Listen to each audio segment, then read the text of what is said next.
Can you please state your name and position for verification purposes? My name is Praveen Dayalan. I'm the NGO coordinator for VP. Okay. Can you talk us through your journey of gaining this position? So, in my first 2 semesters, I was a volunteer, and then the next 2 semesters, I was the LO, the liaison officer, and then this semester, I'm the MVP coordinator, NGO coordinator. Would you please explain your responsibilities for this role? So, my role basically, all my work happens before the semester. So, I'm in charge of searching for NGOs, talking to them, and collaborating with Monash, and making sure that they're okay with Monash volunteering with them. Okay, what are the deciding factors which you consider when you're choosing which NGOs to work with? It's mainly the location because transport is very expensive. So we try to find places which is close as possible, and also we don't usually go to places with medical problems. Maybe like centers for HIV or any health-related NGOs because of the safety of our volunteers. Okay. And can you please explain the organizational structure of MUVP? Okay, so on top there's a president. So she's in charge of all the bazaars, the events, and then under her is the excos, so the treasurer, the coordinator, and the publicity officers. And underneath them is the LO, liaison officers. They're in charge of the liaising between the NGOs and me, the NGO coordinator. So under them are the volunteers. Okay. How many groups are there and how many people are in each group? Right now, this semester we have 10 NGOs, so we have 10 groups. So for some NGOs we have different slots.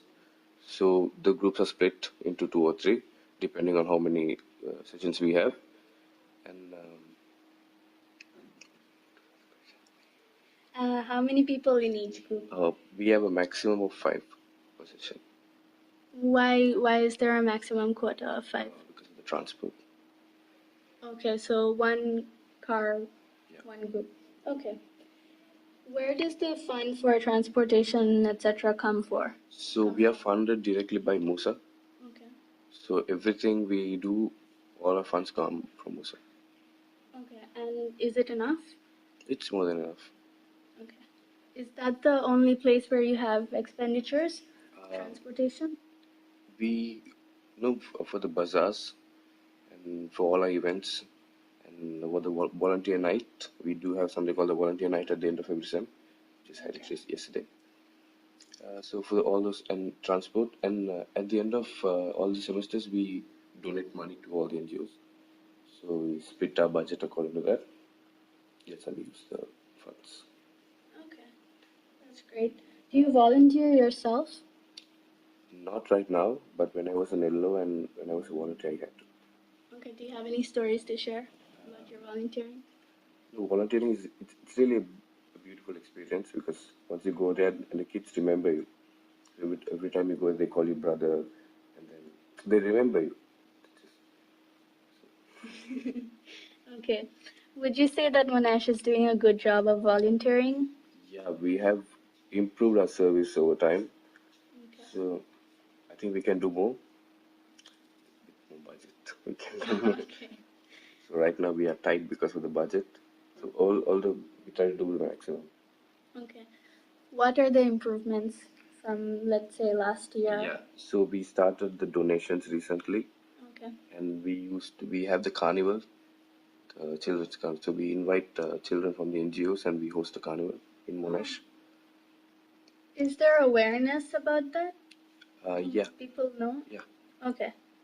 All right, that's really great. And what are some changes you would suggest for the coming year? So, I mean, we work with a lot of NGOs and we do get a lot of complaints from the volunteers that the PIC is strict or the children are rude. So, the only thing we can do is forgive them and keep volunteering with them. Okay. So, it's up to the volunteers. Okay. All right. What more can you do from your position to make MUVP's volunteering services better?